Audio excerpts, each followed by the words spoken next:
All right, Twitter's at it again, accused this time of some sneaky censorship, but in a very clever way. The Federalist co-founder Sean Davis tweeting that a transcript by anti-Trump lawyer Lisa Page, but the tweets were only visible to him, not any of his followers. In other words, he was like speaking into a vacuum, and otherwise he would not have been unaware of that.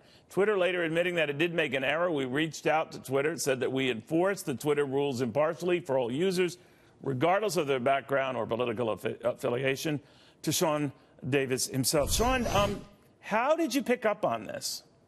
I picked up on it by random chance. I just happened to glance at my timeline and realized that a portion of testimony from Lisa Page's testimony before Congress was not getting any engagement. So I looked at it and opened up the link and thought that was weird, and then ended up opening it when I was logged out to discover that the link was dead. The tweet no longer existed, yet if you looked at it when I was in my account, it was there and present. It was like I was shouting into the wind all by myself. So you picked up on that just going a little bit further than probably most users would, and wondering, gee, no one's paying attention to me today, and they would have normally left it at that.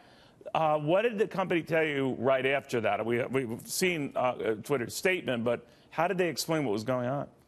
They never really did. I think almost a week went by before I got any sort of message from them. And what I eventually got, I posted a screenshot of on my Twitter account where they said, we strive to make sure people are safe, and we mistakenly removed some of your content, and we've restored it. And that was it. So I was never given an explanation. I was never told at the time why. I was never given a warning. And recall, this was just a simple statement summarizing testimony from a congressional witness. There was nothing controversial or hateful. In other words, you've never run afoul with them in the past or done anything that has prompted any action, any silencing?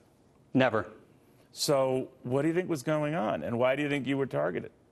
I don't know. What I find actually more concerning than whether I was personally targeted for something I said was the fact that they allowed that content to be viewable to me while disappearing it for everyone else. Yeah, that does make it a little different. That's going the extra mile here to, deceive someone here. Now, could be purely accidental and all, but that's what caught my attention.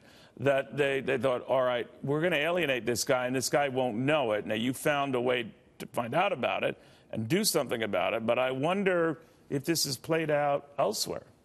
Well, that was the concern I had, and the reason I was able to notice it is I have a big enough following, a big enough platform where when people aren't responding to something I've written, I can notice it because I have a baseline level of engagement that I usually see.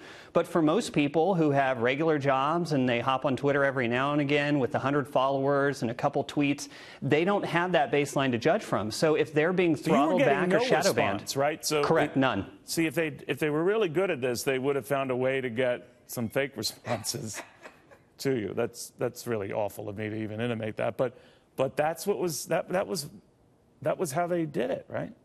Right, and the problem that Twitter has is, yes, it's a private company. It can handle its users or its accounts however it wants, but other social media giants, which have done similar things like Facebook and Google, they're protected by federal law. They have an exemption in there that says if they're neutral platforms for content, they can't be held liable for what people, third parties, put on their platform.